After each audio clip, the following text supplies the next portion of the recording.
In terms of the investments I think people have on the cards for 2013, it's going to be a combination of probably about 50-50. 50% of budgets are likely to be spent in the area of regulation, things that people have to do. And then the other 50% will be spent in the areas of operational improvement and also launching new products and new capabilities to capture and service new clients and generate new revenue streams. I think the big shift has been in terms of the compulsory budget that needs to be set aside for regulation. So this is making a significant dent in effectively the operational improvement projects that people would otherwise have looked to achieve.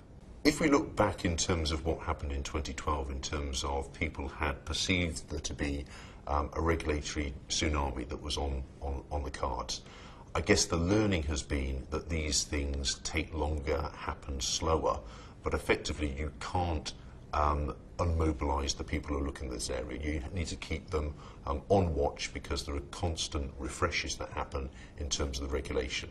So whilst they may take 2 to 3 years effectively to wash themselves through to final implementation, you need to effectively have that team on standby. So I think the learning from 2012 is that we can't underestimate the cost and investment it will take to be compliant to regulations.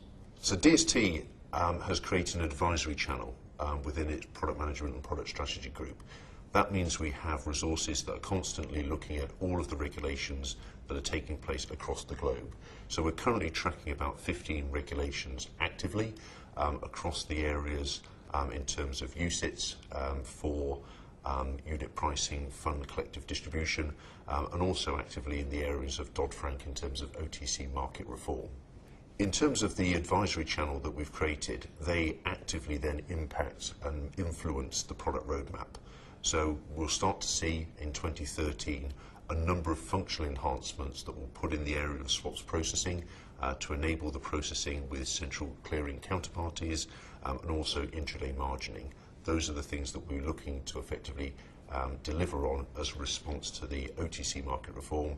We'll also be looking at other regulations and making sure that we have the appropriate functionality in place to support our clients' operations. There are two macro trends that we see happening within the asset servicing business. The first is an increase in outsourcing. We've seen in terms of recent reports by ATA, there's likely to be a 40% increase in revenue in the outsourcers. Our response to that is to make sure that we actively service our third-party administration clients and give them the scalability to be able to support that. The second is in terms of industrialisation. This term really means looking across a bank's business processing verticals from the asset servicing and third-party administration, middle office outsourcing, all the way across custody and sometimes even as far as investment banking. What we see is a rationalisation of systems. So in terms of the core processing engine, we expect people, because it's a specialist area in terms of fund accounting, to effectively build out from that position. We also see people looking to leverage their corporate actions investment across a number of their verticals, looking at the asset servicing as a core part, but also looking at the linkages with custody and other parts of their business. I think one of the challenges in terms of middle to back office operations has been naturally over the last 3 years there's been a reduction in investment in terms of operation improvement areas.